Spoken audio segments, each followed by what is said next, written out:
What's going on, guys? Welcome back to another episode of Lockdown Coverage. If you guys are new to the channel, my name's Daniel. On today's episode, I'm going to be discussing some NFL news all across the league, specifically the main trade that went down 2 days ago with the Jets and the Seahawks involving Jamal Adams, who I think kind of won that trade and what particularly happened, as well as breaking news that's sort of happening right now in terms of players opting out for the 2020 season. Now that the NFLPA and NFL established what would happen if players opted out and if they were to get paid, players are opting out for their safety of their families and of course themselves. So first of all, let me get into the Jamal Adams trade. So about a month ago, Jamal Adams actually requested a trade from the New York Jets, not particularly knowing why he actually wanted to trade, and all of us were questioning where he would want to get traded to. He then later on announced the there was like 8 teams that he actually wanted to go to that was his preferred destinations,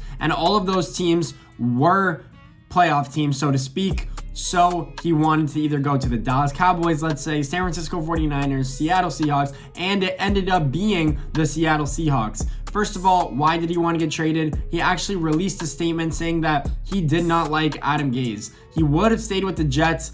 He loved the Jets franchise, but he did not like the head coach, which makes sense. The head coach is just as important as every other player on the team. But the problem that Jamal Adams had is that Adam Gase was not a leader like Jamal Adams. I think that's why he had an issue, because Jamal Adams saw the way he carried himself and how he wanted to lead his defense, and Adam Gase was just not that head coach. The main reason I think that is because Adam Gase probably dealt with the offense, and I'm a Dolphins fan, so I know how Adam Gase functions. He probably dealt with the offense, didn't particularly even worry about the defense, let the defensive coordinators and defensive coaches establish that part, and Jamal Adams probably did not feel connected with his head coach, which is reasonable for Jamal Adams to hate on, because the head coach should be involved with every aspect of the team. Obviously, Adam Gase wasn't. Jamal Adams wanted out. So the Jets were looking for trade partners, and they found the Seattle Seahawks, and they could not say no. The Seattle Seahawks ended up trading their first-round pick in 2021, so next year's draft, and their 2022 first-round pick. And they also gave up Bradley McDougald, the other safety, and in return, the Jets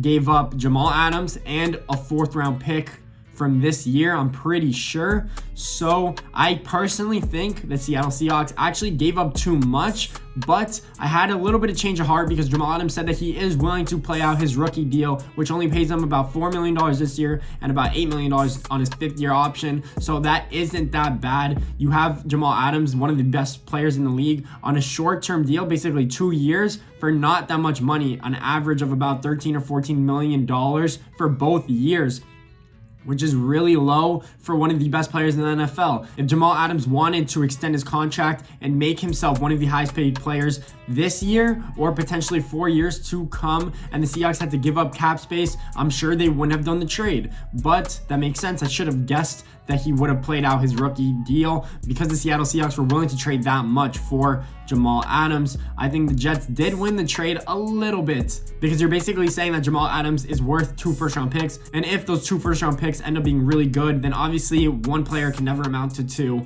but that is just how the NFL works, and a lot of teams actually miss out on first-round picks. It's about a 50-50 split, I would say, so there's a good chance that it actually pays off for the Seattle Seahawks, and the Seattle Seahawks are in more of a win-now mode, so I think that makes sense for them. They should just bring back Jadeveon Clowney on a 1-year deal. I don't know why they wouldn't do that, because their pass rushing is lacking. Their secondary is pretty much set.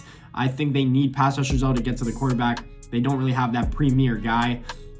And then news around the NFL that I wanted to get to is that players are opting out of their contracts because they're scared of coronavirus. They think it is not worth playing, and I don't blame them. A lot of them probably have some underlying health issues, which would make sense for you to opt out. Of course, you're not going to be getting paid as much as your normal contract. I don't know, maybe the right measurements of how much money they're forfeiting because they're not playing this NFL season, but we'll actually see what happens. A lot of players are opting out. Like literally as we speak, I'm probably going to be missing a player or 2 by the time this video is uploaded, but some players that actually did opt out is about 4 players or 5 players on the New England Patriots. Let me read you off the list. Dante Hightower, their stud middle linebacker, probably their quarterback of the defense, Pro Bowl linebacker, is opting out. Marcus Cannon, their right tackle. Patrick Chung, their strong safety that they've had for the past 10 years, it seems like. Stud player as well. Brandon Bolden, their backup running back. So the Patriots are losing a lot of key players. I guess Bill Belichick is just throwing in the towel and saying, hey, let's just go after Trevor Lawrence. Secretly, let's go after Trevor Lawrence. Will be great for the next 20 years again. I'll literally kill myself if that happens, like jump off a bridge kind of thing. And then some other players that are actually also opting out are players like Star Lotulelei, the defensive tackle for the Buffalo Bills, DeAnthony Thomas, mainly punt and kick return guy from the Baltimore Ravens, and Eddie Goldman, probably the most notable defensive tackle from the Chicago Bears, probably one of the best players that is opting out. Him and Dante Hightower. We'll actually see who else opts out. I'm expecting a greater amount of players probably within the next day or two. I would guess an extra 10 players, and particularly pretty well. So pretty important to their team, because let's say in Dante Hightower's situation, he does have a mom with diabetes. He just did have a baby. Obviously, you don't want to put them in a situation to where they could get coronavirus, because you're playing and practicing with NFL players that also could get it very easily. And the difference between the NFL and let's say another sport like the NBA that's happening in a bubble is it's way harder to contain teams that have 80 players on their rosters.